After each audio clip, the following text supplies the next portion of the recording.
The millionaire was cold and unreachable, until the new nanny said, "Your son needs his father."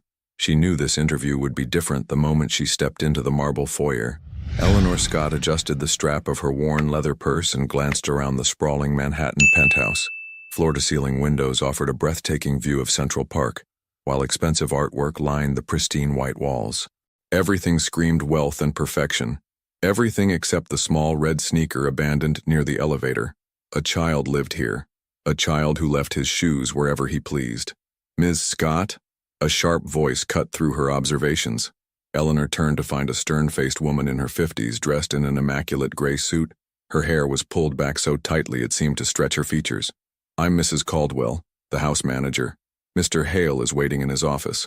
The woman's tone suggested this was already an inconvenience. "I should warn you, the last 3 candidates didn't make it past the first question." Eleanor nodded, following Mrs. Caldwell down a hallway lined with closed doors. The silence was oppressive, broken only by the soft click of heels against polished hardwood.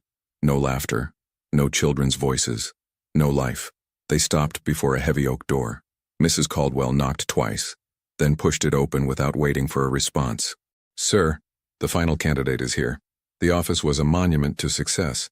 Awards covered one wall, while another showcased patents and medical breakthroughs. Behind an imposing desk sat a man who looked like he'd been carved from stone. Tristan Hale didn't look up from his computer screen. At 38, he possessed the kind of sharp, angular features that graced magazine covers, if magazines featured men who seemed incapable of smiling. His dark hair was perfectly styled, his navy suit expensive and wrinkle-free. Everything about him screamed control and distance. "Sit," he said without lifting his eyes. Eleanor remained standing. The silence stretched for a full minute before Tristan finally looked up. His gray eyes were the color of winter storms, beautiful and utterly cold. They swept over her with clinical detachment, taking in her simple black dress, her practical flats, her makeup-free face. "You're late," he said. "I'm actually 3 minutes early." Eleanor's voice was calm, steady. "I waited in the lobby because I believe punctuality means arriving exactly on time, not whenever it's convenient." Something flickered in his expression. Surprise, perhaps, or annoyance. Mrs. Caldwell shifted uncomfortably behind Eleanor. The previous candidates couldn't handle Oliver.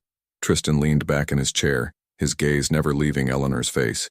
They said he was difficult, unresponsive. Some suggested therapy might be more appropriate than childcare. Eleanor felt a spark of anger but kept her expression neutral. "Children aren't difficult, Mr. Hale. They're just trying to communicate in the only way they know how. And how would you handle a 4-year-old who refuses to speak to strangers? Who runs away when approached? Who hasn't shown affection to anyone in—" He stopped abruptly, his jaw tightening. "I'd listen," Eleanor said simply. "Listen to what?" "He barely speaks. Sometimes the most important conversations happen without words." Tristan studied her for a long moment. "You have experience with traumatized children?" The question hit closer to home than he could know. Eleanor thought of her younger brother David, barely 16 and fighting a battle no teenager should face. Of the night she'd sat by his hospital bed, holding his hand while machines beeped softly in the darkness. "I have experience with people who are hurting," she said. Before Tristan could respond, a small sound came from the doorway. Eleanor turned to see a little boy peeking around the frame, his dark hair falling across serious gray eyes.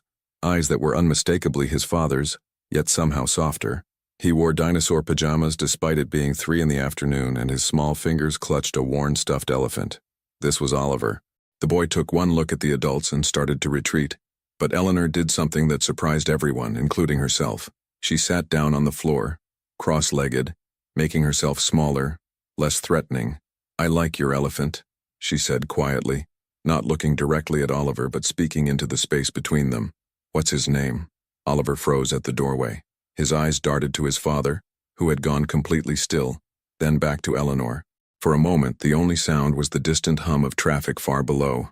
Then, in a whisper so soft it was almost lost, "Mr. Peanuts." Eleanor smiled. Not the bright, overwhelming smile adults often forced on children, but something gentle and genuine. "Mr. Peanuts is a very good name. I bet he's an excellent listener." Oliver nodded solemnly, taking a tiny step into the room. "Oliver." Tristan's voice was sharp with surprise and something else, something that might have been hope. "Come here." But the spell was broken. Oliver's eyes went wide, and he disappeared back into the hallway, his small footsteps pattering away. The silence that followed was deafening. Tristan's face had returned to its mask of cold control, but Eleanor caught the flash of pain that crossed his features before he could hide it. In that moment, she saw past the expensive suit and intimidating reputation to the man underneath, a father who had no idea how to reach his own son. "When can you start?" he asked, his voice carefully neutral. Eleanor stood, brushing imaginary dust from her dress. "I haven't said I wanted the job, Mr. Hale." His eyebrows rose slightly. "You're turning down the position?" "I'm saying that taking care of your son isn't just about childcare. It's about creating a home where he feels safe to be himself, where he doesn't have to earn love or worry about being too much trouble." She paused, meeting his gaze directly. "The question isn't whether I want the job. The question is whether you're ready to do the work." For the first time since she'd entered the room, Tristan Hale looked genuinely unsettled. Mrs. Caldwell cleared her throat. "Shall I show Ms. Scott out, sir?" Tristan was quiet for a long moment, his fingers drumming silently against his desk. Outside, the sun was beginning to set, casting long shadows across the pristine office. "No," he said finally. "Show her to the guest room. She starts tomorrow." As Eleanor followed Mrs. Caldwell from the office, she heard Tristan's voice behind her, so quiet she almost missed it. "And Mrs. Caldwell, cancel my dinner meeting. I'll be home tonight." The door clicked shut, and Eleanor found herself wondering what she had just walked into, and whether she was brave enough to see it through. After all, some broken things weren't meant to be fixed quickly, but that didn't mean they couldn't be healed. Eleanor woke to the sound of absolute silence, and that's when she knew something was wrong. The guest room was bathed in pale morning light, its cream-colored walls and expensive linens creating an atmosphere of sterile perfection. She checked her phone. 7:15 a.m. In her experience, 4-year-olds weren't naturally quiet at this hour. They were engines of energy, demanding breakfast and attention with the subtlety of fire alarms. But not Oliver. She dressed quickly in dark jeans and a soft lavender sweater, professional but approachable, and made her way to the kitchen. The penthouse felt different in daylight, less imposing but somehow more empty. Her footsteps echoed despite her efforts to move quietly. The kitchen was a masterpiece of modern design. Marble countertops, stainless steel appliances, and not a single sign that a child lived here. No colorful plates, no cartoon cups, no evidence of the beautiful chaos that usually followed 4-year-olds. Mrs. Caldwell stood at the coffee machine, her gray hair already perfectly styled despite the early hour. She glanced up as Eleanor entered, her expression neutral but watchful. "Good morning, Ms. Scott. Coffee? Please. Where's Oliver?" "Still sleeping. The boy tends to stay in his room until quite late." Mrs. Caldwell handed Eleanor a pristine white mug. "Mr. Hale left for the office an hour ago. He said to tell you that Oliver's schedule is posted on the refrigerator." Eleanor examined the laminated sheet stuck to the pristine refrigerator with clinical precision. Every minute was accounted for. Breakfast at 8:00, educational activities from 9:00 to 11:00, lunch at 12:00, quiet time until 2:00, outdoor time from 2:00 to 3:00, snack at 3:30, more structured activities until 5:00, dinner at 6:00, bath at 7:00, bedtime at 8:00. It read like a hospital chart. "Who made this schedule?" Eleanor asked. "Mr. Hale, of course. He believes structure is important for Oliver's development." Eleanor studied the rigid timetable. No room for spontaneity, for following a child's natural curiosity, for the organic flow of a normal day. Every moment controlled and predetermined. What happens if Oliver doesn't want to eat at exactly 8 o'clock? Mrs. Caldwell's expression tightened slightly. Oliver eats when he's supposed to eat. Mr. Hale doesn't tolerate disruptions to the routine. Eleanor set down her coffee cup, the ceramic making a soft clink against the marble. "And what does Oliver tolerate?" Before Mrs. Caldwell could answer, a small sound came from the hallway, bare feet padding softly against hardwood. Eleanor turned to see Oliver standing in the kitchen doorway, still in his dinosaur pajamas, hair sticking up in defiant tufts. Mr. Peanuts dangled from one small hand. He looked uncertain, almost surprised to find adults in his kitchen. "Good morning, Oliver," Eleanor said gently, not moving toward him. "Did you sleep well?" The boy nodded once, his gray eyes, so like his father's but infinitely more vulnerable, fixed on her face. He seemed to be weighing something in his young mind. Mrs. Caldwell immediately sprang into action. "Oliver, you're 7 minutes late for breakfast. Come sit down. I've prepared your usual oatmeal." But Oliver didn't move. He continued to study Eleanor with that serious, measuring gaze. Eleanor ignored the schedule entirely. "Are you hungry, sweetheart?" Another small nod. "What sounds good to you this morning?" "Oliver eats oatmeal," Mrs. Caldwell interjected firmly. "It's on his schedule." "I'm asking Oliver what he wants," Eleanor said, her voice still gentle but with an edge of steel that made Mrs. Caldwell step back. Oliver's eyes widened slightly. When was the last time anyone had asked him what he wanted? "Pancakes?" he whispered, the word barely audible. Eleanor smiled. "Pancakes sound perfect. Do you like them with blueberries or chocolate chips?" "Blueberries," Oliver said, a little louder this time, taking a tentative step into the kitchen. Mrs. Caldwell looked scandalized. "Miss Scott, I don't think— Could you show me where the pancake mix is?" Eleanor asked pleasantly, but her tone made it clear this wasn't a request. 20 minutes later, Oliver sat at the kitchen island swinging his legs and watching Eleanor flip pancakes at the stove. He hadn't said much more, but he'd answered her questions with small nods and shy whispers. More importantly, he'd stayed in the kitchen instead of retreating to his room. "My brother David loves pancakes too," Eleanor said conversationally, sliding a golden pancake onto Oliver's plate. "He always tries to catch the blueberries with his fork before eating the rest." Oliver's eyes lit up with interest. He carefully speared a blueberry and popped it into his mouth, a tiny smile ghosting across his features. "Is David big?" Oliver asked, his voice still quiet, but more confident than before. "He's 16, much bigger than you, but not nearly as brave." "I'm not brave," Oliver said matter-of-factly, cutting his pancake into precise squares. Eleanor sat down across from him with her own plate. "You got up this morning and came to find us. That took courage." Oliver considered this, chewing thoughtfully. "Daddy says brave people don't get scared." Eleanor felt something twist in her chest. "Your daddy is very smart about business things, but I think he might be wrong about that. The bravest people I know get scared all the time. They just do the right thing anyway. Like when Mr. Peanuts is scared of thunder but he still protects me? Exactly like that."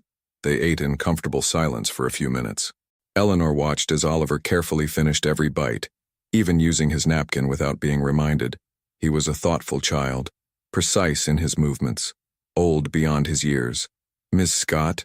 His voice was so quiet she had to lean forward to hear him. "What is it, sweetheart? Are you going to leave like the others?" The question hit Eleanor like a physical blow. How many women had walked through this child's life only to disappear when he failed to meet their expectations or his father's rigid standards? She reached across the table and gently touched his small hand. "I'm not going anywhere, Oliver. Not unless you want me to." He looked down at their joined hands, his expression serious. "What if I'm not good?" "Oh, honey." Eleanor's voice was thick with emotion. "You're already perfect exactly as you are." For the first time since she'd arrived, Oliver looked directly into her eyes and held her gaze.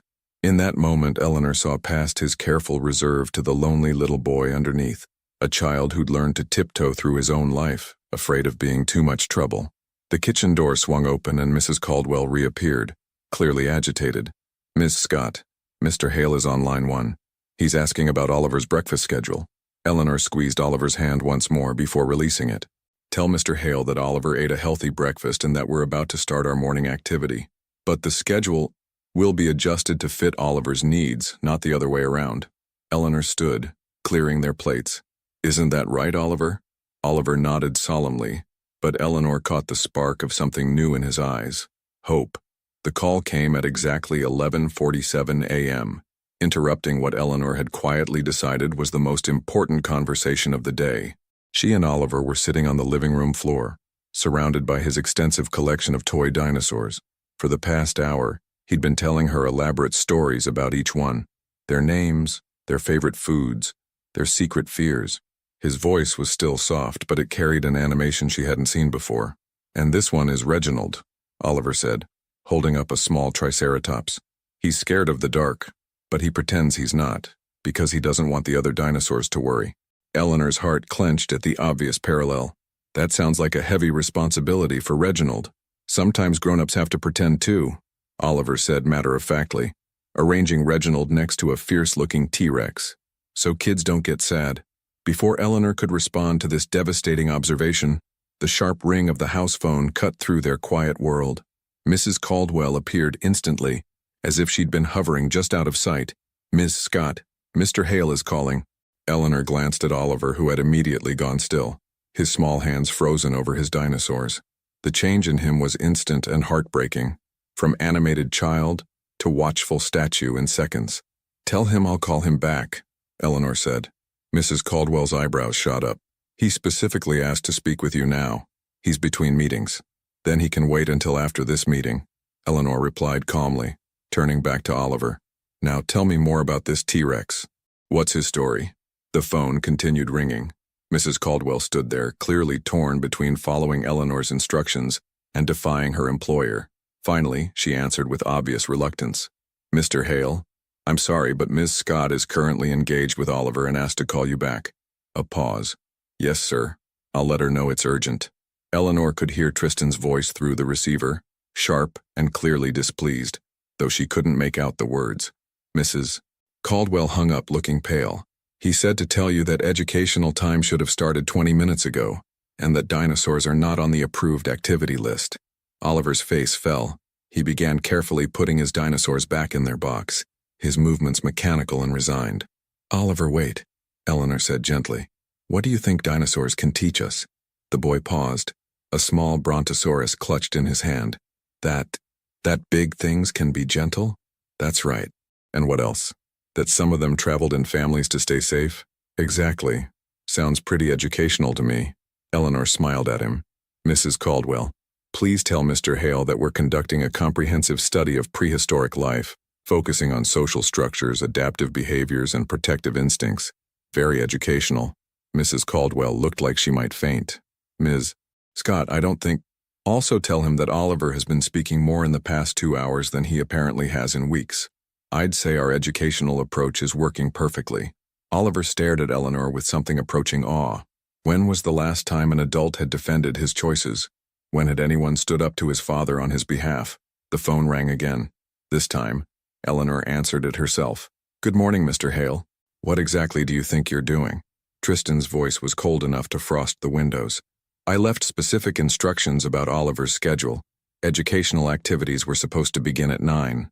And they did. Oliver has been learning about paleontology, storytelling, emotional intelligence, and creative expression. Very comprehensive curriculum. By playing with toys. By engaging with materials that interest him and encourage verbal communication." Eleanor kept her voice professional but firm. "Isn't that what you hired me for? To connect with your son?" A long pause. In the background, she could hear the muffled sounds of his office. Phones ringing, muted conversations. The previous nannies said structure was essential for his development. The previous nannies failed. Eleanor said quietly, "Maybe it's time to try a different approach." Another pause. Longer this time. "I want a full report of his activities when I get home tonight." "Of course. What time should I expect you?" "I usually arrive around 8:30. Eleanor glanced at Oliver, who was listening to every word with that serious adult expression that broke her heart. "Oliver's bedtime is at 8, she said. "According to your schedule." "Yes, and? And when was the last time you said good night to your son?" The silence stretched so long Eleanor wondered if the call had dropped. When Tristan finally spoke, his voice was different, quieter, more uncertain. That's not— Oliver is usually asleep by the time I return. Maybe tonight could be different." Eleanor could practically hear him thinking, the weight of her words settling into whatever carefully constructed justification he'd built around his absence. "I'll try to be home by 7:30, he said finally. Oliver would like that. After she hung up, Oliver approached her cautiously. "Is Daddy mad?" Eleanor knelt down to his level. "Your daddy works very hard, and sometimes when people work too hard they forget how to play. But that doesn't mean he doesn't love you. He used to play with me," Oliver said so quietly Eleanor had to strain to hear him. "Before Mommy went to heaven. We built castles and read stories and he did funny voices." Eleanor felt tears prick her eyes. What kinds of funny voices? Dragon voices. And princess voices.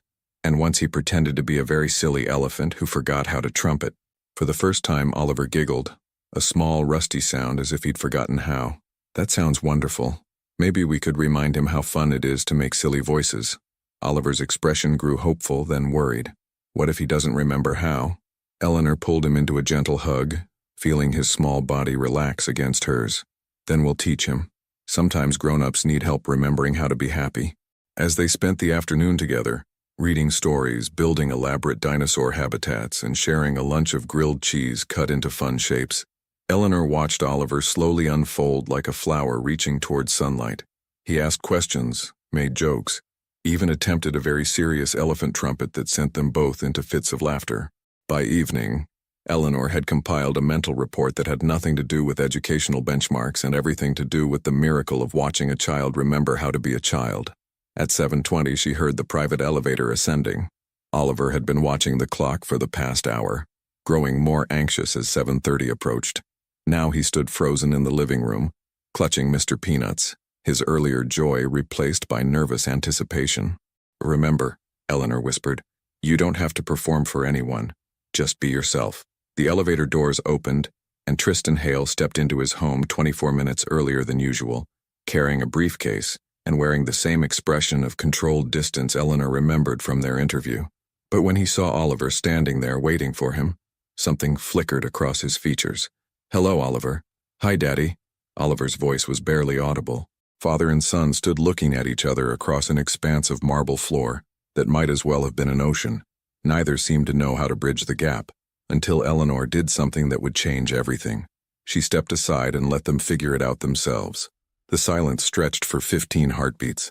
Eleanor counted each one as she watched father and son stand frozen across from each other. Tristan looked impossibly tall in his expensive charcoal suit, briefcase in hand like armor against intimacy. Oliver seemed even smaller by comparison, his dinosaur pajamas a stark contrast to his father's corporate perfection. Between them lay 2 years of careful distance, broken routines, and words that had never been spoken. Then Oliver did something that surprised everyone. He walked forward, not running, not hesitating, just a small determined walk across the marble expanse until he stood directly in front of his father. He tilted his head back to look up at Tristan's face, Mr. Peanuts dangling from his small fist. "I built a dinosaur city today," Oliver said, his voice soft but clear. "With volcanoes and everything." Eleanor said it was engineering. Tristan blinked, clearly caught off guard. "Engineering?"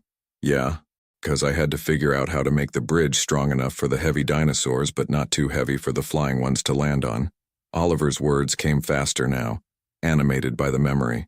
"And I used blocks and books and even some of your old magazines from the coffee table." "You used my magazines?" There was no anger in Tristan's voice, just genuine surprise. "Eleanor said we could borrow them if we were careful. We didn't hurt them, promise. Just made ramps for the Triceratops family." Eleanor watched as something shifted in Tristan's expression, a hairline crack in his carefully maintained composure. He set down his briefcase, and after a moment's hesitation, knelt down to Oliver's level. "Show me," he said quietly. Oliver's face lit up like Christmas morning. "Really?" "Really." The next 20 minutes transformed the sterile living room into something Eleanor had never seen. A father and son, sitting cross-legged on the floor, building prehistoric civilizations with whatever materials they could find. Tristan loosened his tie and rolled up his sleeves as Oliver explained the complex social dynamics of his dinosaur families. "This one is Reginald," Oliver said, holding up the small Triceratops. "He's scared of the dark, but pretends he's brave."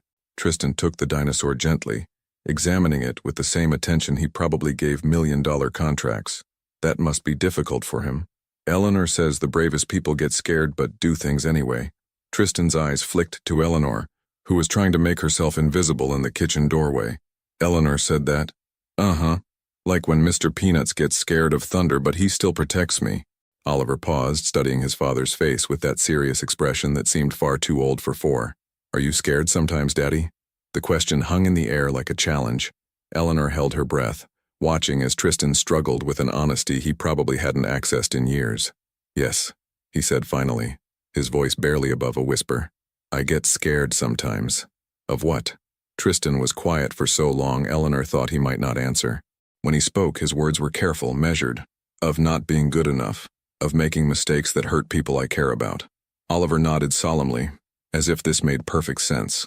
"Maybe Mr. Peanuts could protect you too. He's very good at his job."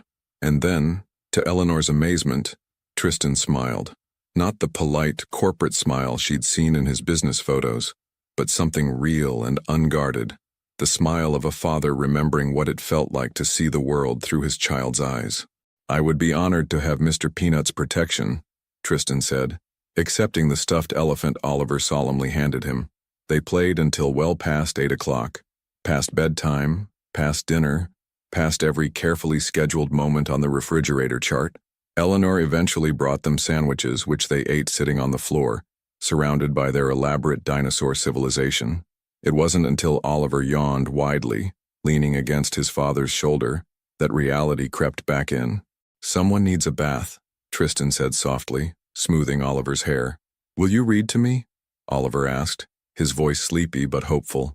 Like before, Eleanor saw the pain flash across Tristan's features, guilt and regret and 2 years of missed bedtime stories. I'm not sure I remember how to do the voices." "That's okay," Oliver said, taking his father's hand. "We can practice together."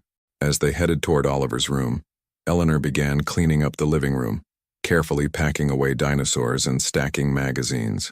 She could hear water running, then Tristan's voice from down the hall, tentative at first, then growing stronger as he attempted what sounded like a very rusty dragon voice.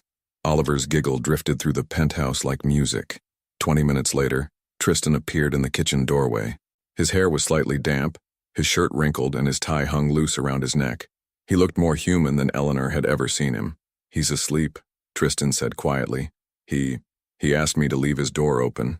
Said he doesn't like it completely dark." Eleanor paused in loading the dishwasher. "How long has his door been closed at night?" "Since," Tristan stopped, running a hand through his hair. "Since the funeral. Mrs. Caldwell said children sleep better with routine and structure." "Children sleep better when they feel safe," Eleanor said gently. "Darkness can be scary when you're already afraid of being alone." Tristan leaned against the doorframe, suddenly looking exhausted. "I've been doing everything wrong, haven't I?" The question was so quietly vulnerable that Eleanor felt her heart break a little. "You've been surviving. There's a difference. Tristan struggled for words. "He's so much like Catherine. The way he explains things, his expressions. Sometimes I look at him and I can barely breathe, and sometimes avoiding that pain means avoiding him." Yes, the admission came out like a confession. "I told myself I was giving him space to heal, that he needed professionals, structure, routine, but really I couldn't handle seeing her in his eyes every day." Eleanor turned to face him fully. "What do you see when you look at him now?" Tristan was quiet for a long moment, staring down at his hands. "My son," he said finally. "I see my son, and I see that I've wasted 2 years being afraid of my own grief instead of helping him with his. It's not wasted if you learn from it. How do I fix this? How do I make up for 2 years of not being present?" Eleanor moved closer, her voice gentle but firm. "You show up, tomorrow, and the day after that, and every day after. You don't try to be perfect. You just try to be present. Children don't need perfect parents, Tristan. They need real ones." Something in his expression shifted when she used his first name instead of the formal Mr. Hale, a barrier crumbling, perhaps, or permission to be human instead of untouchable. "Will you help me?" he asked, and the question carried the weight of someone who'd forgotten how to ask for help. "I don't know how to do this anymore. I don't know how to be his father." "You were his father tonight," Eleanor said softly. "Building dinosaur cities and making dragon voices and letting him fall asleep against your shoulder. You already know how. You just forgot for a while." Tristan nodded, blinking hard. "Thank you. For today. For giving him back his voice. I didn't give him anything. I just listened when he was ready to use it." As Eleanor gathered her things to return to the guest room, Tristan called her name softly. "Eleanor?" She turned back. "Tomorrow. Would you mind if I came home earlier? Maybe around 6? Eleanor smiled. "Oliver would love that. But more importantly, so would you." As she walked down the hallway, Eleanor could hear Tristan moving quietly toward Oliver's room, checking on his sleeping son. Some walls, she realized, weren't meant to be torn down quickly. They needed to crumble slowly, brick by careful bee. 3 weeks later, Eleanor discovered that miracles often came disguised as ordinary Tuesday afternoons. She was sitting at the kitchen island helping Oliver with a puzzle of the solar system when she heard something that made her freeze mid-sentence. Laughter, bright, unrestrained, and coming from the direction of the private elevator. Oliver's head snapped up, his eyes wide with the same surprise Eleanor felt. "Is that Daddy?" The elevator doors opened, and Tristan appeared, still chuckling at something on his phone. His tie was already loosened, his jacket slung over one arm. It was only 5:30, the earliest he'd been home since Eleanor started working there. "Hey, kiddo," he called out, his voice carrying a warmth that would have been unimaginable a month ago. "How was your day?" "Daddy?" Oliver scrambled down from his stool and ran to his father. Actually ran without hesitation or that careful measuring of moods that had once preceded every interaction. Eleanor watched as Tristan scooped Oliver up effortlessly, spinning him once before settling him on his hip. The transformation in both of them still caught her off guard sometimes. Oliver chattered excitedly about their day, the butterfly they'd seen in Central Park, the story Eleanor had read him, the fact that he'd eaten all his vegetables at lunch without being asked. "And look," Oliver pointed to the puzzle spread across the kitchen island. "I found Jupiter all by myself. Eleanor says it has a storm that's been going on for hundreds of years." "The Great Red Spot," Tristan said, carrying Oliver back to the puzzle. "It's actually bigger than Earth." "Really? How do you know that?" "I studied astronomy in college. Want me to tell you about Saturn's rings?" Eleanor slipped quietly away as father and son bent over the puzzle together.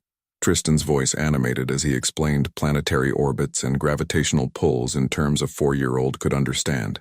These moments had become precious to her, watching Tristan rediscover the joy of being Oliver's first teacher, seeing Oliver's confidence bloom under his father's undivided attention.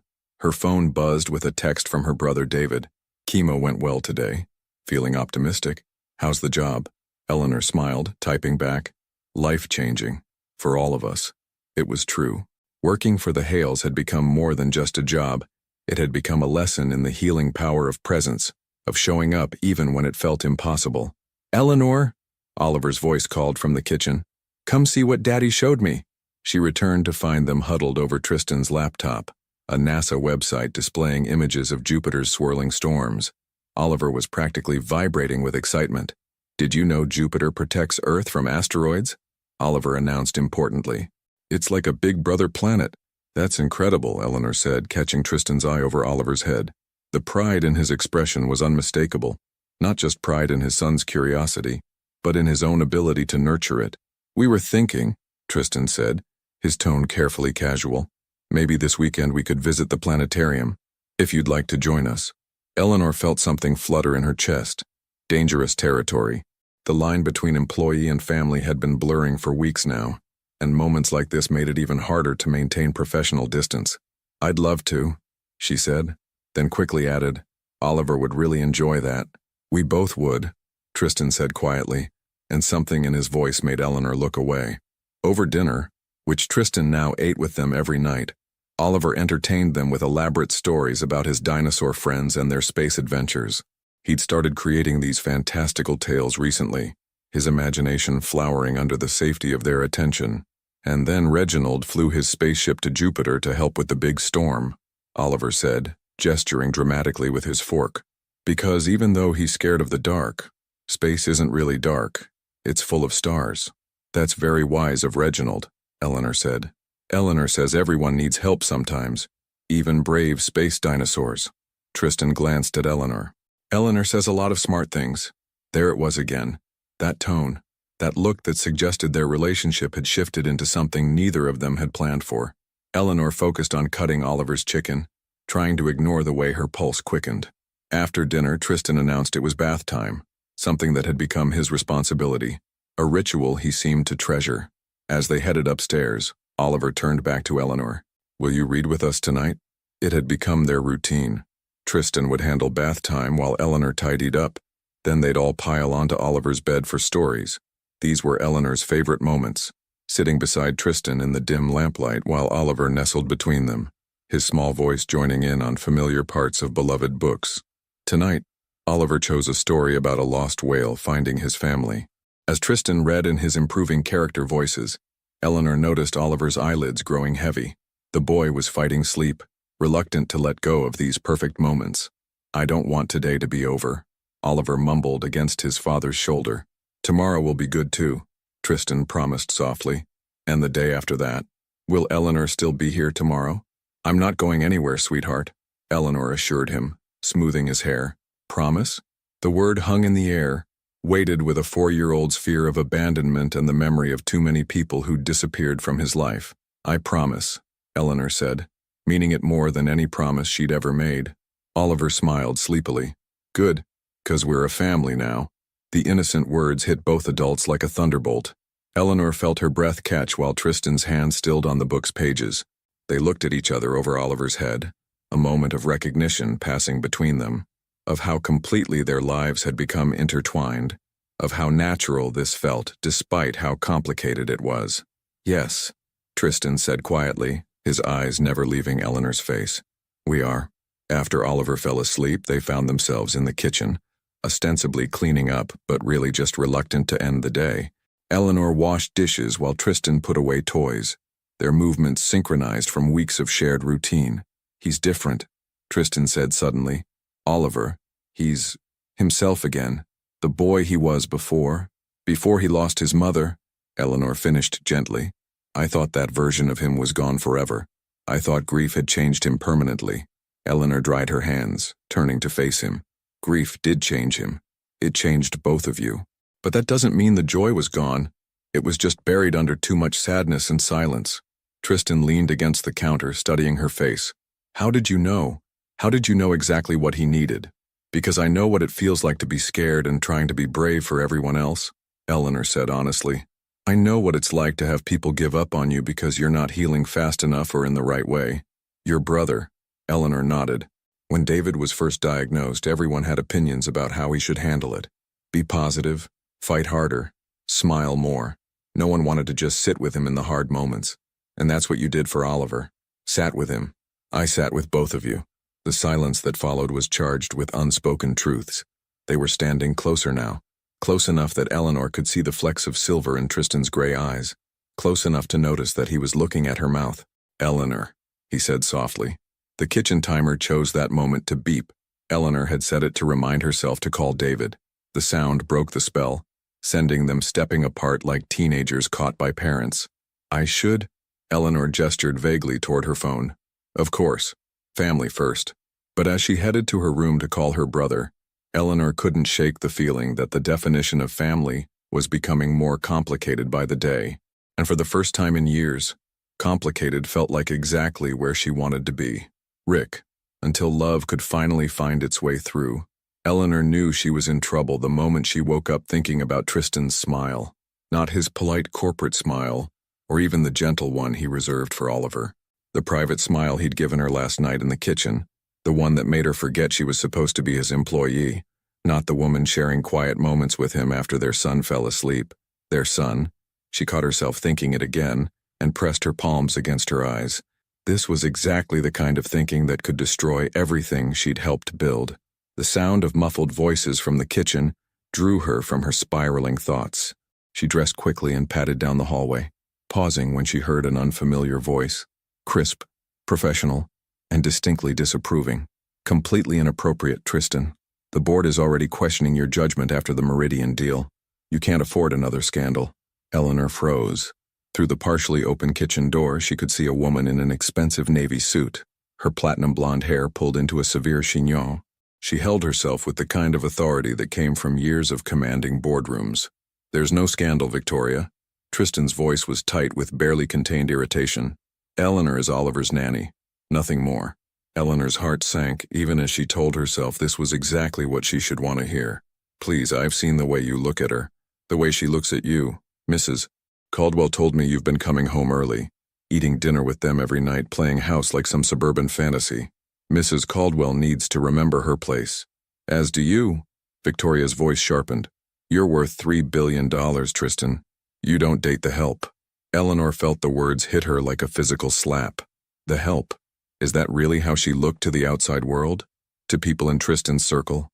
Don't. Tristan's voice was dangerous now. Don't reduce Eleanor to some cliché. She's the reason Oliver is speaking again. She's the reason he's happy. And what happens when this little infatuation runs its course? When you get bored with playing daddy and go back to your real life? That boy will lose another mother figure and you'll be right back where you started. Eleanor closed her eyes, hating how much sense Victoria's words made. How many wealthy men had brief relationships with their employees? How many children got caught in the crossfire when those relationships inevitably ended? Daddy? Oliver's small voice made Eleanor's eyes snap open. The boy stood in his bedroom doorway, rubbing sleep from his eyes, clearly having been awakened by the raised voices. The conversation in the kitchen stopped abruptly. "Hey, buddy." Tristan's voice was immediately gentler. Come here. Eleanor watched Oliver pad toward the kitchen, then decided she couldn't hide any longer. She entered to find Oliver climbing into Tristan's lap, while Victoria observed the scene with cold calculation. Oliver, this is Victoria Ashworth. She works with Daddy. Victoria's smile was perfectly polished and completely artificial. Hello, Oliver. You're quite the handsome young man. Oliver pressed closer to his father, studying Victoria with the solemn intensity he reserved for strangers. Are you here for breakfast? Oh no, sweetheart, I was just leaving. Victoria's gaze flicked to Eleanor, taking in her simple jeans and sweater with obvious disdain. I'm sure your nanny has everything well in hand. The emphasis on nanny made Eleanor's cheeks burn. Eleanor makes the best pancakes, Oliver announced loyally, with blueberries and everything. How wonderful. Victoria gathered her designer purse, her message clearly delivered. Tristan, think about what I said. Some risks aren't worth taking. After she left, the kitchen felt heavy with unspoken tension. Oliver seemed to sense it, his usual morning chatter replaced by watchful silence. Who wants pancakes? Eleanor asked brightly, desperate to restore normalcy. With extra blueberries? Oliver perked up slightly. With extra everything. As Eleanor busied herself with breakfast preparations, she was acutely aware of Tristan watching her. When Oliver ran to get dressed, Tristan finally spoke. Eleanor, she's right, you know. Eleanor kept her back to him, focusing on measuring flour. About the risks. Victoria doesn't know what she's talking about. Doesn't she? Eleanor turned to face him, her professional mask firmly in place. I'm Oliver's nanny, Mr. Hale. That's what you hired me for, and that's what I should focus on. Something flickered across his features. Hurt, perhaps, or recognition of the distance she was deliberately creating. Is that what you want? Professional boundaries? Eleanor's heart screamed no, but her head, the rational part that remembered her brother's medical bills and her own precarious position, nodded. I think it's what's best. For everyone. The day passed in carefully maintained politeness. Eleanor threw herself into activities with Oliver, while Tristan retreated to his home office for calls. By evening, the easy intimacy of recent weeks had been replaced by the kind of formal courtesy that felt like glass, transparent but sharp enough to cut. Dinner was particularly painful. Oliver seemed confused by the sudden shift, looking between the adults with growing worry. Did I do something wrong? He asked finally, his small voice breaking the strained silence. Of course not, sweetheart, Eleanor assured him quickly. Then why is everyone sad? Eleanor and Tristan exchanged a glance across the table, the first real eye contact they'd had all day. Sometimes grown-ups have to make difficult decisions, Tristan said carefully. But none of this is your fault, Oliver. You haven't done anything wrong. Is Eleanor leaving? The question hung in the air like a sword. Eleanor saw the fear creep back into Oliver's eyes, the same wariness he'd carried when she first arrived. No, she said firmly. I'm not going anywhere. Promise? Eleanor looked at Tristan, seeing her own conflict reflected in his face. Victoria's words echoed in her mind. What happens when this little infatuation runs its course? But then she looked at Oliver, sweet, sensitive Oliver who'd already lost too much, and made the only choice she could live with. I promise. Later that night, after Oliver was asleep, Eleanor found herself standing on the penthouse balcony, needing air and space to think. The city stretched out below her. Millions of lights representing millions of lives, most of them simpler than the tangled mess she'd created for herself. Can't sleep? Tristan's voice startled her. She hadn't heard him approach. Just thinking. He joined her at the railing, careful to maintain distance between them. About what Victoria said. About a lot of things. They stood in silence for a moment, the night air cool against their skin. She's not wrong about the complications, Tristan said quietly. My world. It's not kind to people who don't fit the expected mold. And I definitely don't fit. No. He turned to look at her. You're real. You're genuine. You care more about Oliver's happiness than my bank balance. In my world, that makes you dangerous. Eleanor felt her resolve wavering. Tristan, I know what you're going to say, that we should maintain boundaries, keep things professional, and maybe you're right. Maybe I'm being selfish, risking Oliver's stability for something that might not even... Don't. Eleanor's voice was sharper than she intended. Don't minimize this. Whatever this is between us, don't pretend it's nothing. He moved closer, close enough that she could see the conflict in his gray eyes. Then what is it, Eleanor? Because I've been trying to figure that out for weeks. I don't know, she whispered, All I know is that when I'm with you and Oliver, I feel like I'm exactly where I'm supposed to be, and that terrifies me. Why? Because people like me don't get fairy tale endings with people like you. Because I've seen what happens when the real world crashes into fantasy. Someone always gets hurt. And you think that someone would be Oliver. I think that someone would be me. The admission hung between them, honest and raw. Tristan reached out slowly, giving her time to pull away. When she didn't, he cupped her face gently in his hands. "What if you're wrong?" he said softly. "What if this isn't a fairy tale or a fantasy? What if it's just real?" Eleanor closed her eyes, leaning into his touch despite every rational thought screaming at her to step away. What if he was right? And what if that was the most dangerous possibility of all? The call came at 2:47 a.m. on a Thursday, shattering Eleanor's uneasy sleep like breaking glass. She fumbled for her phone in the darkness, heart already racing with the primal fear that middle-of-the-night calls always brought. The number on the screen made her blood run cold. "David? Ellie?" Her brother's voice was weak, strained. "I'm at the hospital. Something's wrong." Eleanor was out of bed before he finished the sentence, grabbing clothes with shaking hands. "What happened? Where are you?" "Mount Sinai. The fever spiked and I started having trouble breathing. The doctors say—" His voice broke. "They say the infection is worse than they thought." Eleanor's world tilted. For 6 months, David's treatment had been progressing well. His numbers improving, his spirits high. This wasn't supposed to happen. "I'm coming. Right now. Don't do anything until I get there, okay? Ellie, you don't have to—" "I'm coming." She was throwing clothes into a bag when she remembered where she was, what she was leaving behind. Oliver, her promise to him, the job that was paying for David's treatment. Her hand stilled on her suitcase zipper. How could she choose between the two people who needed her most? A soft knock on her door interrupted her spiral of panic. "Eleanor?" Tristan's voice was concerned but careful. They'd maintained their professional distance for 3 days since the balcony conversation. "I heard you moving around. Is everything okay?" She opened the door to find him in a rumpled t-shirt and pajama pants, hair disheveled from sleep. The sight of him, solid and real and present, nearly broke her composure entirely. "It's David," she said, her voice cracking. "He's in the hospital. I have to go to him." Tristan's expression shifted immediately from sleepy concern to sharp focus. "What can I do?" I don't know. I can't leave Oliver, but I can't leave David either. He's only 16 and he's scared and I'm all he has." Tears were flowing now, the careful control she'd maintained for days finally crumbling. Without hesitation, Tristan pulled her into his arms. "Hey, breathe. We'll figure this out." "There's nothing to figure out," Eleanor said against his chest, breathing in his familiar scent despite herself. "I have to go. He needs me. And Oliver needs you too." The reminder was gentle but devastating. Eleanor pulled back to look at Tristan, seeing her own conflict reflected in his gray eyes. "I know, and I'm going to hurt him no matter what I choose. If I leave, I'm breaking my promise. If I stay, my brother could—" She couldn't finish the sentence. Tristan was quiet for a moment, his hand still holding her steady. "Where is he?" "Boston. Mount Sinai. That's 3 hours by car, 4 by train." Eleanor nodded miserably. "Tristan, I'm so sorry. I know this is exactly what Victoria warned you about. Employees with messy lives and divided loyalties." "Stop." His voice was firm.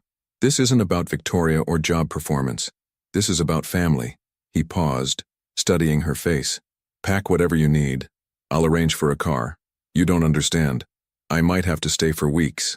David's alone, and if the infection, then you'll stay for weeks." Eleanor stared at him. "I can't ask you to hold my job while I'm gone indefinitely.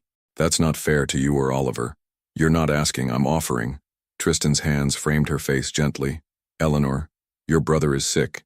You think I would fire you for taking care of family? But Oliver will understand, and he'll be here when you get back. What if I don't come back?" The fear escaped before she could stop it. "What if I lose him? What if I can't bear to leave him again?" Tristan was quiet for a long moment. "Then we'll deal with that too." The simple acceptance in his voice, the lack of conditions or ultimatums, undid her completely. She collapsed against him, sobbing with exhaustion and terror, and gratitude she didn't know how to express. "I need to tell Oliver," she said when she could speak again. "At 3 a.m., let him sleep. We'll explain in the morning before you leave. He's going to think I abandoned him. He's going to think you're taking care of someone you love, just like you've been taking care of him." 2 hours later, Eleanor sat on the edge of Oliver's bed, watching him sleep in the gray pre-dawn light. His face was peaceful, one small hand curled around Mr. Peanut's. How could she explain to a 4-year-old that sometimes love meant leaving? "Oliver, sweetheart?" She touched his shoulder gently. "Can you wake up for me?" His eyes fluttered open, immediately focusing on her face with sleepy confusion. "Eleanor, is it time for breakfast?" "Not yet, honey. I need to talk to you about something important." Oliver sat up, instantly more alert. Children were remarkably good at sensing when adult conversations were serious. "My brother David is sick," Eleanor began carefully. "He's in the hospital, and he needs me to come take care of him." Oliver's face went very still. "Are you leaving?" "For a little while. Just until he's better." "How long is a little while?" Eleanor's throat tightened. "I don't know, sweetheart. Maybe a few days, maybe longer. But you promised." His voice was small, hurt. "You promised you wouldn't leave." "I know I did, and I hate breaking that promise more than anything." Eleanor pulled him into her lap, feeling his small body tense with the familiar fear of abandonment. "But sometimes people we love need help, and we have to be brave and help them, even when it's hard. Like when I was sick and you stayed with me." Eleanor remembered the night 2 weeks ago when Oliver had come down with a stomach bug. She'd sat up with him all night, holding his hair back, bringing him ice chips, reading stories to distract him from feeling awful. Exactly like that. Oliver was quiet for a long moment, processing. "Is David scared?" "Very scared." "Does he have a Mr. Peanuts?" Eleanor's heart broke a little more. "No, he doesn't." Oliver considered this gravely, then climbed off her lap and retrieved something from his toy shelf. When he turned around, he was holding a small stuffed dog, a secondary comfort object she'd seen him play with occasionally. "This is Buster," Oliver said solemnly. "He's very good at making people feel better when they're sick. Maybe David could borrow him?" Eleanor accepted the small offering, tears blurring her vision. "I think David would be honored to have Buster's help." "And Eleanor?" Oliver's voice was careful, controlled, too old for his 4 years. "When David is better, you'll come back? If you and your daddy still want me to." "We want you to," Oliver said with absolute certainty. "Right, Daddy?" Eleanor turned to find Tristan standing in the doorway, fully dressed, car keys in his hand. His expression was soft as he watched their exchange. "Right," he said quietly. "We'll be waiting for you." An hour later, Eleanor stood in the penthouse foyer with her hastily packed bag, feeling like she was about to step off a cliff. Oliver clung to her, his small arms wrapped tightly around her waist. "Remember," she whispered into his hair, "I'm not disappearing. I'm just going to help David, and then I'm coming home." "To us?" "To you." Oliver pulled back to look at her seriously. "Take care of yourself too, okay? Not just David." The mature wisdom in his young voice nearly broke her. "I will." Tristan appeared beside them, gently extracting Oliver from Eleanor's arms. "The car is here," he said softly. As Eleanor headed toward the elevator, Oliver called out one last time. "Eleanor, tell David that Oliver Hale says he has to get better fast because we need you back." Eleanor turned back, memorizing the sight of them. Tristan holding Oliver, both of them watching her with love and worry and trust that she would return to them. "I'll tell him," she promised.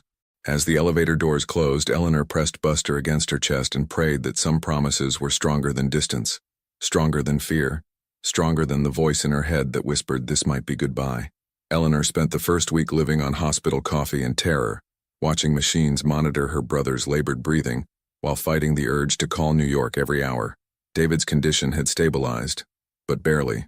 The infection in his bloodstream was responding slowly to aggressive antibiotics, and his doctor spoke in careful medical language that meant, "We're not sure what's going to happen."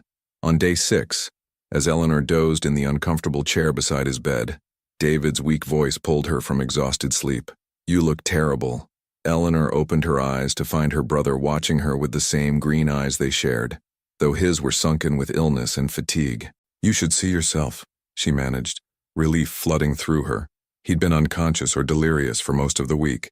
"I heard you talking to someone named Oliver yesterday." "And Tristan." David's voice was hoarse, but clearer than it had been in days. "Want to tell me about that?" Eleanor had been making daily calls to update Tristan on her brother's condition and to check on Oliver.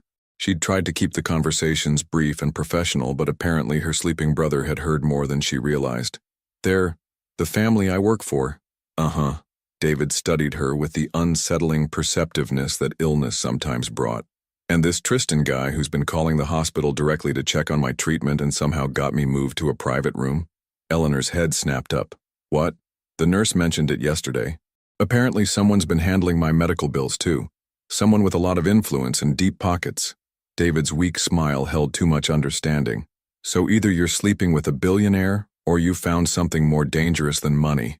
David, you love them. It wasn't a question. Eleanor felt her carefully constructed defenses crumble under her brother's knowing gaze. It's complicated. Love usually is. David shifted painfully in his hospital bed. Tell me about Oliver. For the next hour, Eleanor found herself describing everything. Oliver's initial silence, his gradual transformation, the way he'd given up Buster without hesitation. David listened without judgment, occasionally asking questions that revealed how well he understood both children and Eleanor's heart. And his father? Eleanor hesitated. Tristan he's not what I expected. When I first met him, he was this cold, distant man who seemed more machine than human. But underneath all that control, he's just a father who forgot how to love without losing everything. Sounds familiar. Eleanor looked at her brother sharply. What's that supposed to mean? You've spent the last 2 years taking care of me while keeping everyone else at arm's length, afraid that caring too much about anyone else would somehow mean abandoning me. David's voice was gentle but relentless. When was the last time you let yourself want something just for you? I want you to get better. That's not the same thing, and you know it. Eleanor's phone buzzed with an incoming call. Tristan's name appeared on the screen, and she felt that familiar flutter of anticipation and anxiety. Answer it, David said. I want to hear you talk to him. Hello? Eleanor. Tristan's voice was warm, concerned. How is he today? Better. Awake and asking uncomfortable questions. She could hear his smile through the phone. Sounds like he's definitely feeling better. How are you holding up? I'm fine. Eleanor. There was gentle reproach in his tone. You've been sleeping in a hospital chair for a week. You're not fine. The simple observation, delivered with such care, made her throat tighten with unexpected emotion.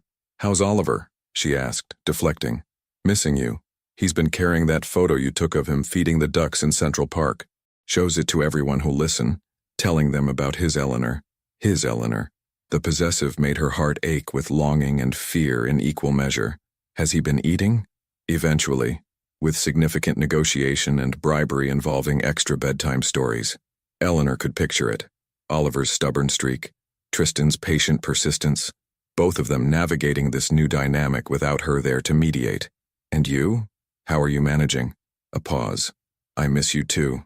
The admission was quiet, honest, and completely inappropriate for an employer to say to his employee.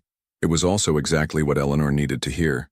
Tristan, I know we agreed to maintain boundaries, but sitting here without you, watching Oliver ask every day when you're coming home, boundaries seem pretty meaningless. David was watching this conversation with growing interest, and Eleanor turned away slightly, as if privacy could contain the intensity of her feelings. Oliver asked when I was coming home? Every morning, usually followed by a detailed plan for what you'll do together when you get back. Today's plan involved teaching you how to make paper airplanes and showing you his new drawing of our family. Our family. There it was again. That dangerous word that implied belonging, permanence. A future Eleanor wasn't sure she dared to imagine. He drew our family. You're in the middle, holding both our hands. Mr. Peanuts is there too, and something that might be Buster, though it's hard to tell with Oliver's artistic style. Eleanor closed her eyes, picturing the drawing, seeing herself through a 4-year-old's eyes as the person who connected them all. I should go, she said softly. David needs his rest. Eleanor, before you hang up, I need you to know something. What? Whatever happens with David, whatever decisions you need to make about staying or coming back, I want you to choose what's right for you. Not what you think we need, not what seems most responsible, what you need. The permission to be selfish, to want something for herself, hit Eleanor like a revelation. After she hung up, David was quiet for a long moment. He loves you, he said finally. He cares about me. There's a difference. Is there? Because from where I'm sitting, it sounds like he's giving you the space to choose him freely, without pressure or manipulation. That's not just caring, Ellie. That's love. Eleanor spent that night in the hospital's family lounge, David's words echoing in her mind. When had she become so afraid of happiness? When had she decided that loving one person meant failing another? Her phone chimed with a text message, a photo from Tristan, Oliver asleep in his bed, clutching the photo of Eleanor and smiling even in sleep. The message below read, "He wanted me to send this, so you'd know he's dreaming about you coming home." Eleanor stared at the image until her vision blurred with tears. This beautiful, sensitive child who'd learned to love her enough to let her go when someone else needed her. This man who'd quietly taken care of her brother's medical expenses without expecting gratitude or leverage. This family that felt more real than anything she'd ever known. David was right. She'd been so busy protecting herself from loss that she'd forgotten how to recognize love when it was offered freely. Her phone rang again. This time it was Oliver's voice that greeted her, high and excited. "Eleanor, guess what? Daddy said I could call you myself." "Hi, sweetheart, that's wonderful. How was your day?" "Good. But I missed you. Are you taking good care of David?" "I am. He's getting stronger every day." "Good. Because I really need you to come home soon." "Why's that?" "Because Daddy doesn't know how to make pancakes the right way, and he can't do the voices for the dragon story, and yesterday he tried to help me with a puzzle but he kept putting pieces in the wrong places." Eleanor laughed, despite her emotional exhaustion. "That sounds very frustrating." "It is. Plus he gets sad when he thinks I'm not looking. I think he misses you too." The innocent observation landed with devastating accuracy. "Oliver, yeah? I miss you both very much. And as soon as David is well enough, I'm coming home. Promise?" Eleanor looked through the lounge window toward David's room, where her brother was finally sleeping peacefully, his color better than it had been in days. She thought of the man and child 300 miles away, waiting for her return, trusting her to choose them. I promise. For the first time in her life, Eleanor Scott was ready to choose love over fear, and pray it would be enough. Eleanor stood outside the penthouse door for a full minute, her heart hammering against her ribs like a caged bird desperate for freedom. 2 weeks. She'd been gone for 2 weeks, and in that time everything had changed. Not in the apartment behind this door, but inside her. The woman who'd left New York had been running from love, terrified of the vulnerability it demanded. The woman returning had learned that some risks were worth taking, that some hearts were worth trusting with your own. She'd left David that morning, finally discharged and staying with their aunt in Boston until he was strong enough to return to his own apartment. His last words to her had been, "Go get your family, Ellie, and don't you dare overthink this." Now, standing here with her worn suitcase and Buster tucked safely in her purse, Eleanor realized she was about to find out if 2 weeks apart had changed anything for Tristan and Oliver, or if the magic she remembered had been nothing more than proximity and wishful thinking. She raised her hand to knock, but the door opened before her knuckles could connect. "Eleanor!" Oliver's voice was pure joy, unfiltered and bright as sunshine. He launched himself at her with the force of a small missile, wrapping his arms around her waist and holding on like she might disappear again. "Hey, sweetheart," Eleanor managed, dropping her suitcase to lift him up properly. "I missed you so much." "I missed you more," Oliver declared, pulling back to study her face with serious intensity. "You look different." "Different how?" "Happier, but also sadder. Is that possible?" Eleanor's heart clenched at his perceptiveness. "Very possible. I'm happy to be home with you, but sad that David had to be sick. Is he all better now?" "Much better, and he wanted me to give you this." Eleanor reached into her purse and pulled out Buster, now sporting a small bandage on one paw. "He said Buster was the bravest helper he ever had, but he's ready to come home now." Oliver accepted his stuffed dog with reverence, examining the bandage with wide eyes. "Did Buster get hurt helping David?" "Just a little scratch from being so brave. David said it makes him look distinguished. Like a hero dog?" "Exactly like a hero dog." A throat cleared softly behind them, and Eleanor looked up to see Tristan standing in the hallway, watching their reunion with an expression that made her breath catch. He looked different too, less guarded, more present. His hair was slightly mussed, his shirt sleeves rolled up, and there was something in his gray eyes that hadn't been there before she left. "Hope. Welcome home," he said quietly. The word, home, hung in the air between them, loaded with possibility and promise. "Thank you," Eleanor said, meaning more than just the greeting. "Are you hungry?" Oliver asked, still in her arms. "Daddy tried to make your pancakes, but they were—" He wrinkled his nose diplomatically. "Terrible," Tristan supplied dryly. "They were terrible, Oliver. It's okay to say it. They were pretty terrible," Oliver agreed solemnly. "But he tried really hard." Eleanor laughed, the sound rusty from 2 weeks of hospital corridors and worry. "I appreciate the effort. Should we make proper pancakes for lunch?" "Can we? With blueberries in the special shapes?" Of course. That's what I came home for. As they headed to the kitchen, Eleanor caught Tristan watching her with something that might have been wonder. When Oliver ran ahead to get his dinosaur-shaped pancake cutters, Tristan touched her arm gently. How is David really? Recovering. Stubborn. Telling me I'm an idiot for overthinking everything. Eleanor met his gaze directly. He wanted me to thank you. For what? Don't play dumb. The medical bills, the private room, the specialist consultation that wasn't covered by insurance. Did you think I wouldn't find out? Tristan had the grace to look slightly embarrassed. David needed the best care available. It wasn't charity. It was family taking care of family. Family. There was that word again. But this time Eleanor didn't flinch away from it. We need to talk, she said softly. After Oliver goes to bed. Yes, Tristan agreed. We do. The afternoon passed in a blur of normalcy that felt anything but normal. Eleanor made pancakes while Oliver chattered about everything she'd missed. A butterfly that had landed on the balcony. A new book Tristan had read to him. The drawing he'd made of their family that now hung on the refrigerator next to the abandoned schedule. Tristan joined them for lunch, and Eleanor watched as father and son fell back into their easy rhythm. Oliver telling elaborate stories while Tristan listened with genuine interest, both of them more relaxed and natural than she'd ever seen them. Did you know, Oliver announced importantly, that Daddy has been sleeping on the couch? Eleanor's fork paused halfway to her mouth. The couch? Tristan looked mildly mortified. Oliver, he said your bed was too big and empty without you there, so he's been sleeping in the living room where it smells like your perfume. Oliver, Tristan said more firmly, his cheeks reddening. What? It's true. And he's been carrying your coffee mug around even when it's empty, and yesterday I found him looking at that picture of us feeding the ducks, and his eyes were all… Oliver. Tristan's voice carried a warning, but his eyes were dancing with something between embarrassment and amusement. Eleanor felt warmth spread through her chest. Your eyes were all what, Oliver? Shiny. Like when I miss you really bad. The simple observation hit both adults like a physical blow. Eleanor looked at Tristan across the table, seeing him stripped of all pretense, vulnerable as a man could be in front of the woman he loved and the child who saw everything. Oliver, Tristan said quietly, why don't you go play with your dinosaurs for a while? Eleanor and I need to talk. Are you going to tell her you love her?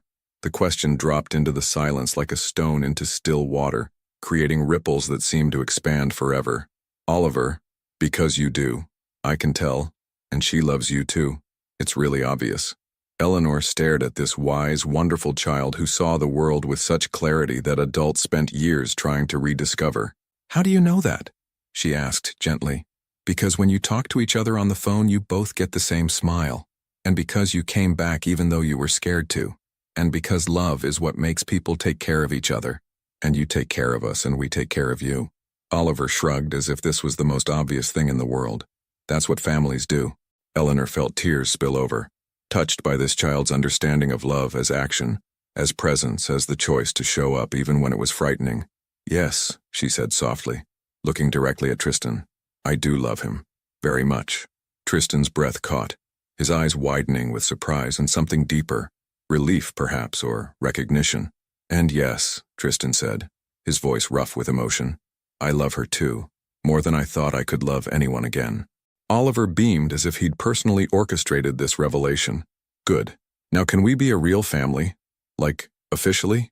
Eleanor laughed through her tears. What does that mean, sweetheart?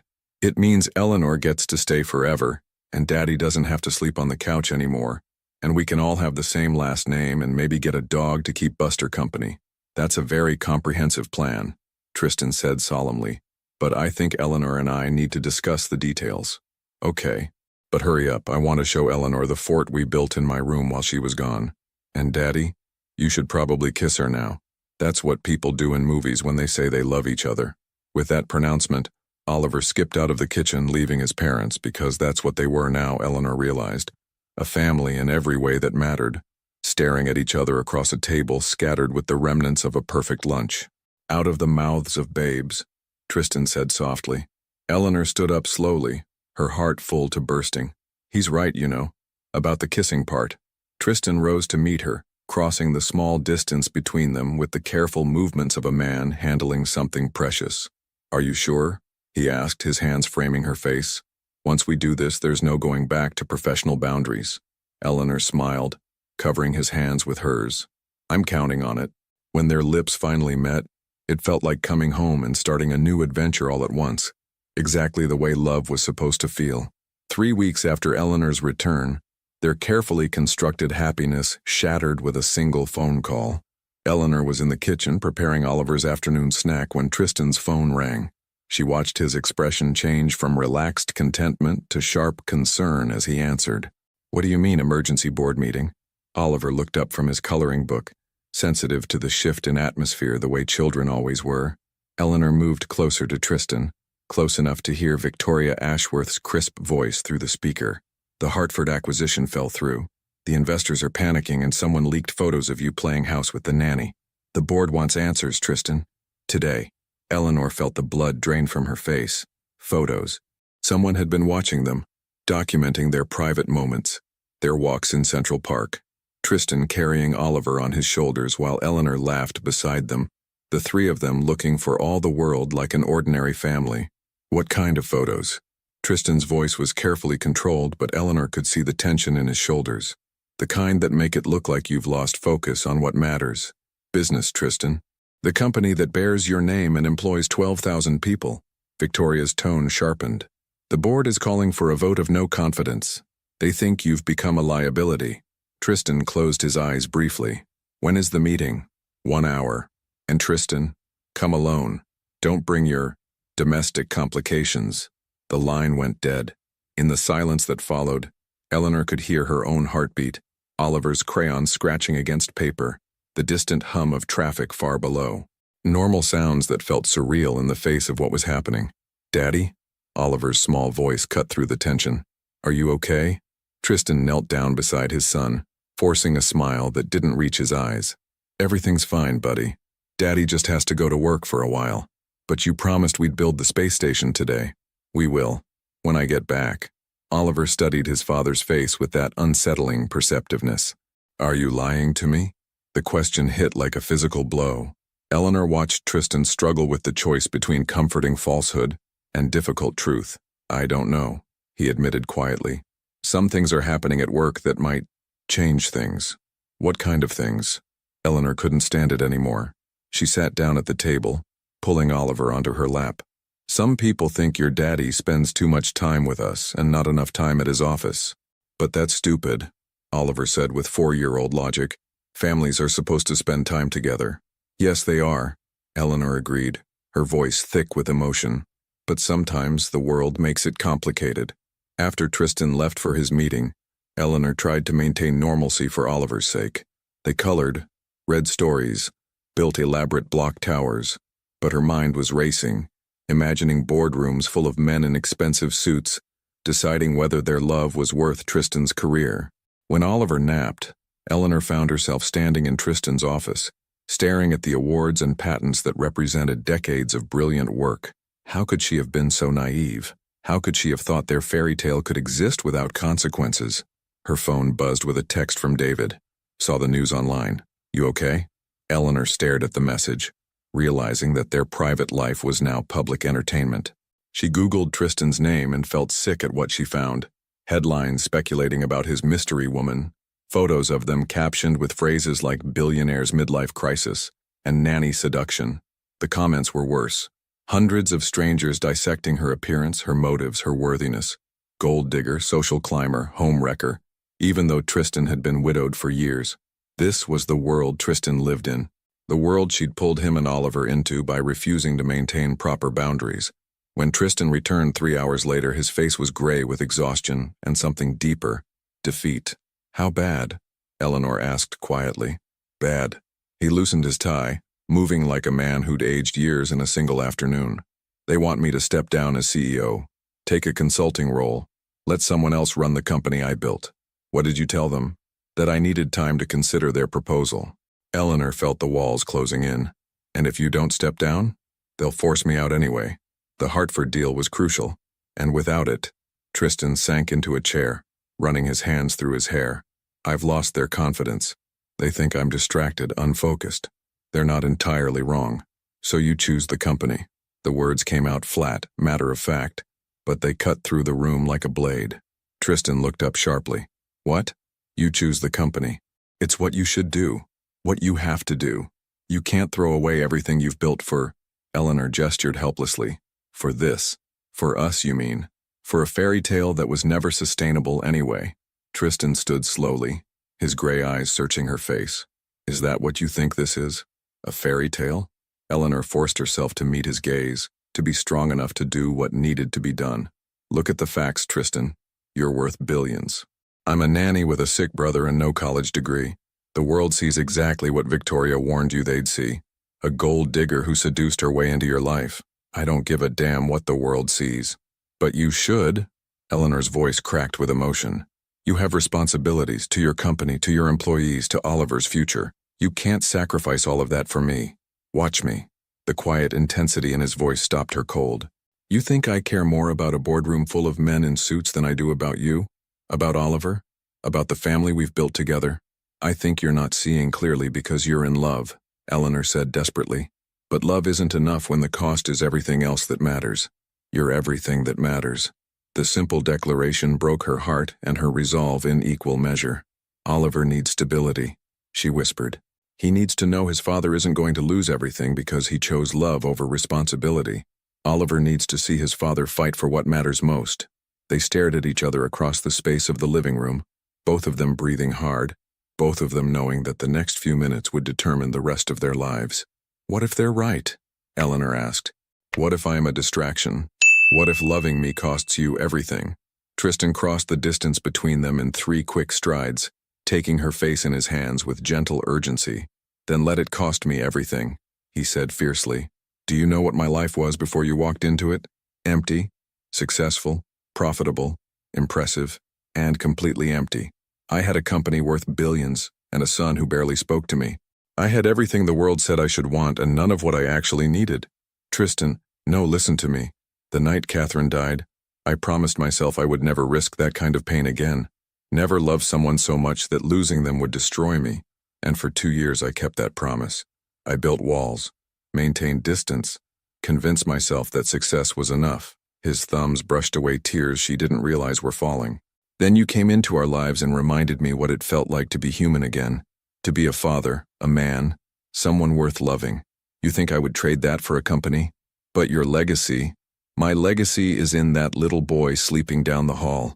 My legacy is the family we've built together, the love we've chosen to fight for. Companies can be rebuilt, Eleanor. Hearts can't. Eleanor closed her eyes, overwhelmed by the certainty in his voice, the absolute conviction that what they had was worth any sacrifice. The board will never accept me, she whispered. Then we'll build something new. Together. What if we fail? Then we fail together. But Eleanor, look at me. She opened her eyes to find his face inches from hers, his expression tender and absolutely determined. We've already succeeded at the only thing that matters. We're a family. You, me, and Oliver.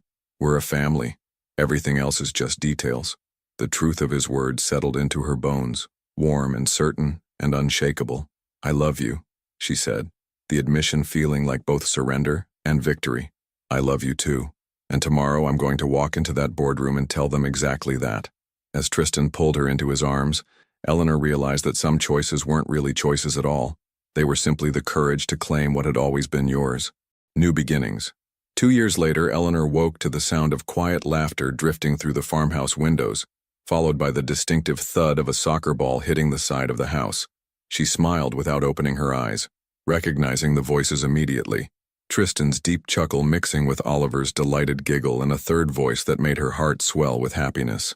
Uncle David, watch this, Oliver called out. Daddy taught me how to do a bicycle kick. Buddy, maybe warn us before you attempt advanced maneuvers, came David's amused response. At 18, her brother had grown into a thoughtful young man, whose remission was now measured in years rather than months. Some of us are still recovering from your last amazing move. Eleanor stretched lazily in the 4-poster bed, taking in the sun-dappled bedroom of their Connecticut home. The farmhouse was nothing like the sterile Manhattan penthouse. It had creaky floors, windows that stuck, and a kitchen that smelled perpetually of cinnamon and coffee. It was also the happiest place she'd ever lived. The transition hadn't been easy. True to his word, Tristan had walked into that boardroom 2 years ago and chosen love over legacy. The board had indeed forced him out, but their loss had become his freedom. Within 6 months, he'd started his own medical technology firm, taking his best innovations and most loyal employees with him. The new company was smaller, more focused, and infinitely more fulfilling. More importantly, it allowed him to work from home 3 days a week and never miss another bedtime story. "Eleanor," Oliver's voice called from outside. "Come see what Uncle David taught me." She pulled on her robe and padded to the window, looking down at the 3 most important men in her life. Oliver, now 6 and radiating confidence, was demonstrating some elaborate soccer move to an audience of his father and uncle. Tristan sat on the porch steps in jeans and a t-shirt, looking more relaxed than she'd ever imagined possible. David lounged in a lawn chair, his color healthy, his laughter frequent. "1 second, sweetheart," she called down. "Let me get dressed. Hurry, and bring Mr. Peanuts, he should see this too." Eleanor shook her head, amused. Oliver's attachment to his stuffed elephant remained strong, but now Mr. Peanuts was more adventure companion than security blanket, a sign of how much had changed. 20 minutes later, she emerged onto the porch carrying coffee for the adults and apple slices for Oliver. Tristan immediately pulled her down beside him, wrapping an arm around her waist with the casual intimacy of 2 years of mornings like this. "Good morning, Mrs. Hale," he murmured against her temple. Eleanor's wedding ring caught the morning light as she handed him his coffee. They'd married quietly 6 months ago in the farmhouse's backyard, with Oliver as ring bearer and David walking her down the makeshift aisle. It had been perfect in its simplicity. No media, no society photographers, just family and the minister who'd baptized Oliver. "Good morning, husband," she replied, loving the way the word still made him smile. "Did you see my new move?" Oliver ran over, slightly breathless but beaming. "Uncle David says I could play professionally someday." Uncle David might be slightly biased. Eleanor laughed, ruffling his hair. "But it was very impressive. Maybe when I'm famous, I'll buy Uncle David a really good hospital so he never gets sick again." The casual comment, delivered with 6-year-old logic, made all 3 adults pause. Oliver's understanding of David's illness had evolved as he'd grown, but his protective instincts remained touchingly strong. "That's very thoughtful, buddy," David said gently. "But I'm feeling pretty good these days. Strong enough to keep up with your soccer skills anyway." "Good. Because Daddy says family takes care of family, and you're definitely family." Eleanor felt that familiar tightness in her chest, the overwhelming gratitude that still caught her off guard sometimes. This life, this love, this strange and wonderful family they'd built from broken pieces and brave choices. "Speaking of family," Tristan said, his voice carrying a hint of nervous excitement, "your mom and I have something to tell you." Oliver's eyes widened with interest. "Are we getting a dog? Because I've been really good about cleaning my room and Buster would probably like a real friend." "Not a dog," Eleanor laughed. "Though we can discuss that later. Something even better." "Better than a dog?" Oliver looked skeptical. Tristan and Eleanor exchanged a glance and she nodded encouragingly. "You're going to be a big brother," Tristan said softly. The silence that followed was so complete, Eleanor could hear her own heartbeat. Oliver's face cycled through confusion, surprise, and then pure, radiant joy. "Really? Like a real baby?" "A real baby," Eleanor confirmed, her hand moving instinctively to her still flat stomach. "Next spring." Oliver threw himself at them both, wrapping his arms around their necks with the fierce enthusiasm he brought to everything he loved. "This is the best day ever," he declared. "Wait until I tell Mr. Peanuts he's going to be so excited to be a big brother elephant." David, who had been suspiciously quiet during this exchange, cleared his throat. "Congratulations, you two. Though I have to say, that kid is going to have some pretty amazing older siblings." Eleanor looked at her brother, then at Oliver, then at Tristan, feeling almost dizzy with happiness. "Yes," she agreed softly. "They really are."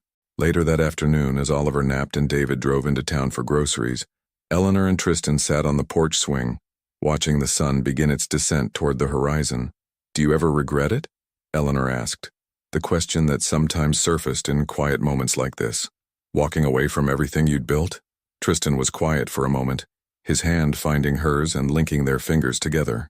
"I used to think success meant building something so big and important that it would outlast me," he said finally. "Something that would prove I mattered, that my life had significance. And now I know that success is this, sitting on a porch with a woman I love, listening to our son play in the yard, knowing that your brother is healthy and happy, carrying our second child." He turned to look at her, his gray eyes warm with contentment. "This is my legacy, Eleanor. This love, this family, This life we've chosen together. Everything else was just noise. Eleanor leaned against his shoulder, breathing in the scent of honeysuckle and home, listening to the distant sound of Oliver's laughter as he played with the neighborhood children who'd become his closest friends. The board was wrong about one thing, she said softly. What's that? You didn't lose focus on what mattered. You found it. As evening painted the sky in shades of pink and gold, Oliver appeared at the porch steps, grass-stained and grinning, Mr. Peanuts tucked under one arm. Can we have pancakes for dinner? He asked hopefully. To celebrate the baby? Eleanor and Tristan looked at each other and laughed. The same laugh that had started it all. The same joy that had carried them through every challenge and triumph. Pancakes it is, Eleanor said, standing to follow her son into the house. With extra blueberries. And funny shapes, Oliver added, racing ahead to wash his hands. Tristan caught Eleanor's hand before she could follow, pulling her back for a soft kiss that tasted like promises and forever. Thank you, he whispered against her lips. For what? For teaching me that the bravest thing isn't protecting your heart. It's giving it away. As they walked hand in hand into their warm, imperfect, absolutely perfect home, Eleanor Scott Hale knew that some stories didn't end. They just became the beginning of something even more beautiful. What did this story teach you about love, courage, and the choices that shape our lives? Your participation in our channel is very important. Please leave your opinion in the comments. Thank you for watching. If you enjoyed the story, please subscribe to our channel and leave a comment below letting us know what you thought. Your feedback and support mean a lot to us. Stay tuned for more exciting stories.